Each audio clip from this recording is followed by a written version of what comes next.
So, seems to work. Cool. Hello, everyone.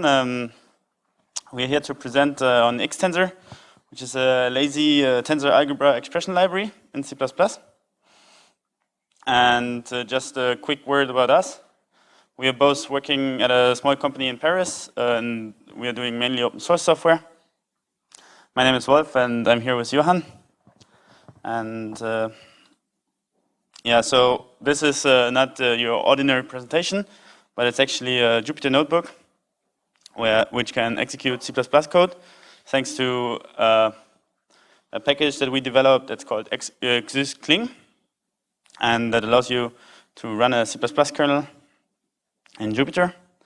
And this presentation is not about the C++ kernel, but rather about our library that's called xtensor. And xtensor is an implementation of basically the NumPy API, which means that we have n-dimensional array containers in C++, and n-dimensional arrays are, as probably everyone knows, pretty much everywhere. For example, images, videos, music, and point clouds can all be expressed as n-dimensional data.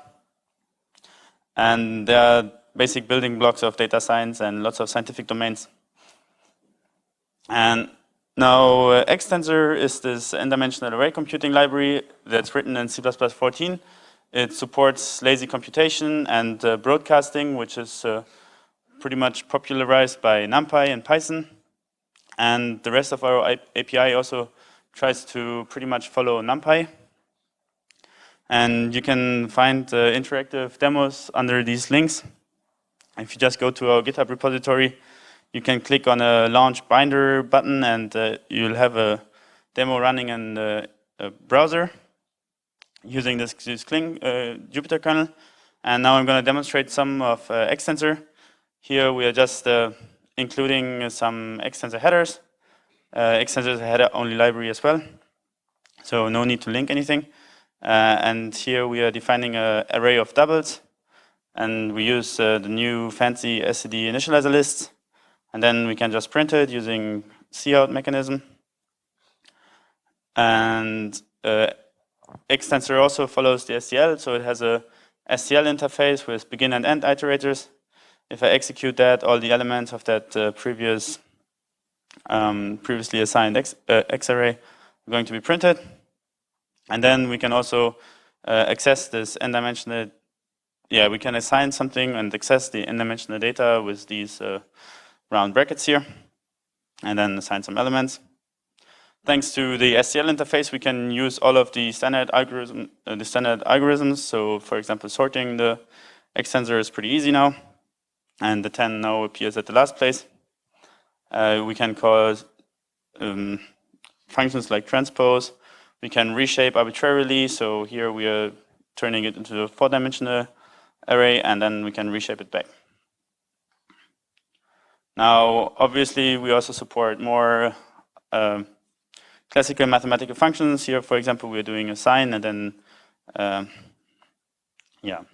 it's pretty simple, but it works. And then what I also mentioned before is that we have a expression template library, so our functions are not necessarily evaluated as long as you don't assign them to a container or explicitly evaluate them. So the type of this function that I created above, if we print it, it's actually a pretty complicated template type. So here we see that it's an x function which has a multiplies and sine function, so it's lazily evaluated, which gives benefits for the computation time, or also benefits if you only want to compute a subset of your large arrays. Here we, for example, see that we can just extract a single element out of our function, which doesn't compute the rest of that function. And we can also assign the results of our functions to a new in-memory container and then print it, and it has the correct results.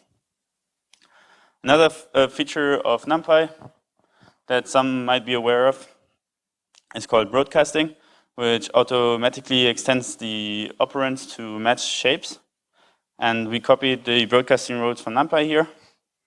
So xtensor supports the exact same semantics, which is, for example, if you have a 1-dimensional array like here, and a 2-dimensional array that match in the last dimensions, the one-dimensional array basically gets extended so that it matches the shape on with the left-hand side here. And if we want to explore this, we have, for example, again, our A array with 2 times 3, and then we create a new one-dimensional array here. And if we broadcast that, you'll see that we have the minus signs here, so this one gets automatically extended without adding an additional memory overhead or anything like that. This is all done on the fly. And then for more advanced use cases, in xtensor we support any kind of layout type. So the two commonly used ones are row major and column major. And NumPy and xtensor both use row major by default, but you can easily change it to be column major and everything behaves just the same. And then we also have some container optimizations for high-speed usage in C++. So for example, if you statically know your number of dimensions, you can indicate that by using an xtensor type instead of an xarray type, which all work exactly the same. Or you can use an xtensor fixed, where you predefine your shape type or your shape sizes inside of the template, and that makes it very fast because the compiler can unroll loops for you and so on. Now I'm gonna give over to my colleague Johan. Thank you. So I will just go on with views. So views are not like in NumPy where you may have some copy. Here you're guaranteed to have no memory overhead. So for instance, if I take a view on an array, like here, so it's a 2D array and I want to take the first row, it will just be a reference to that row.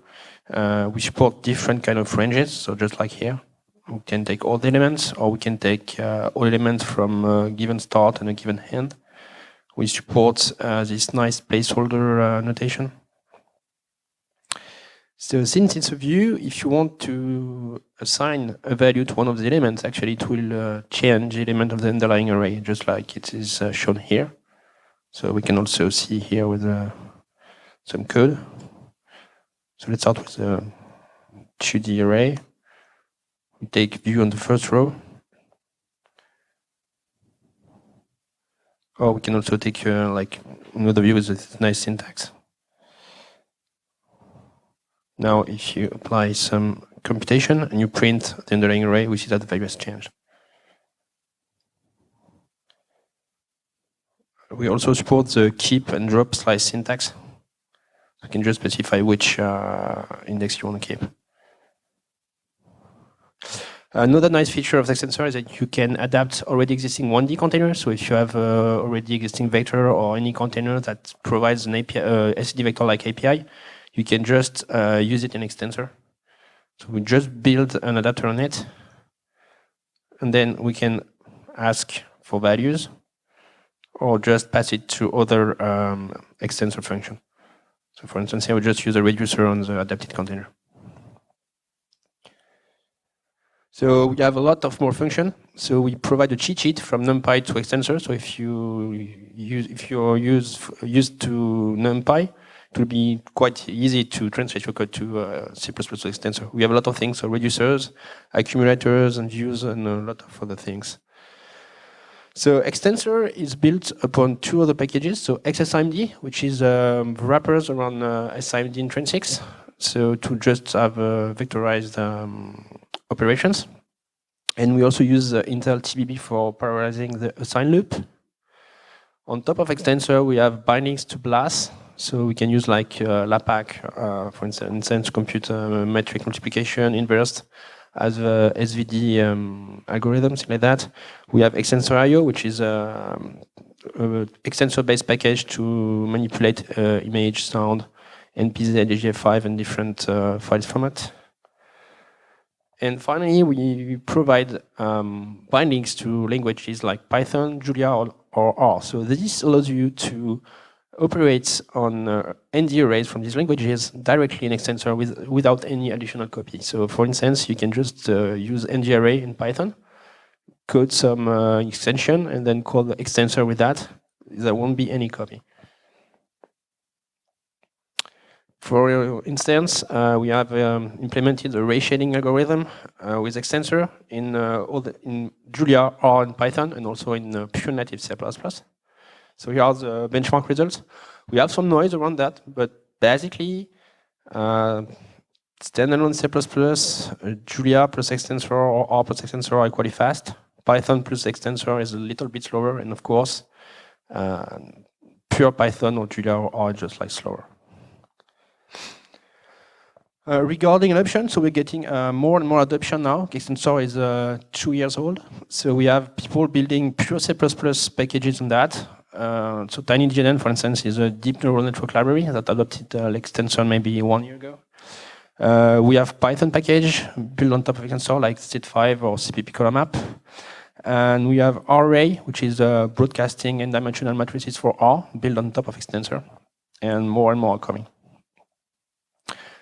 This is just a small example, so to show how it's simple to just provide an extension with Xtensor.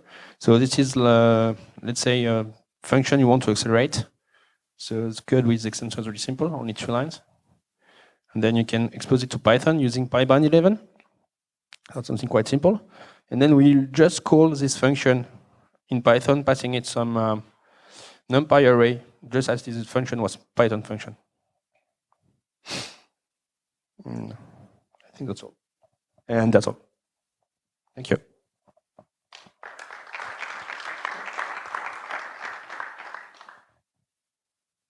Thank you very much. Are there questions? There are some. Jürgen.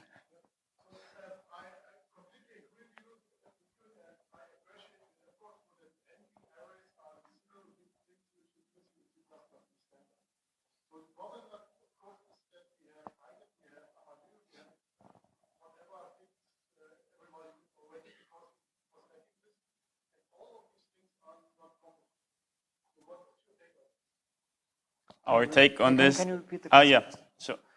So the question was that there's Eigen, Armadillo, and a couple of other libraries already existing, but they're not compatible with each other, basically. And yeah.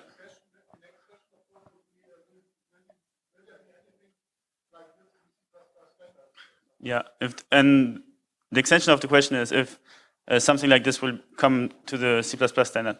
And the one problem of the C++ standard is that it moves pretty slowly. And there were approaches to actually try to get some n-dimensional array things into the standard, but it didn't work out so far.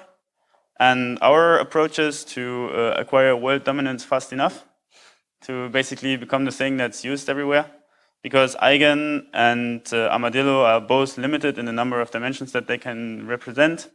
And the API is subjectively not as nice as what we have here. And that's basically our take is, yeah.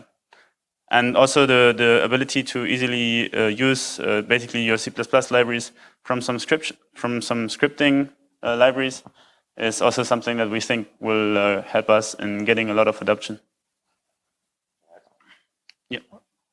Yeah, just that the 2 elements. So we provide a way to plug other containers inside the Xtensor, not only 1D, but also 2 or 3D if you want. So it's quite easy to do that. So you could adapt eigenmatrix, for instance, inside the Xtensor. That's the first thing. And the other one is we are currently involved in some standard working group, and we are trying to push not Xtensor itself, but the idea behind Xtensor, so the broadcasting and things like that. Another question over there, please.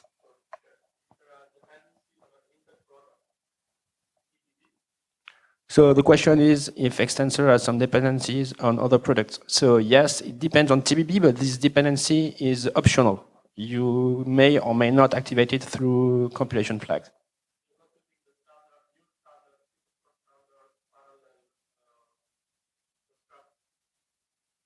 Sorry?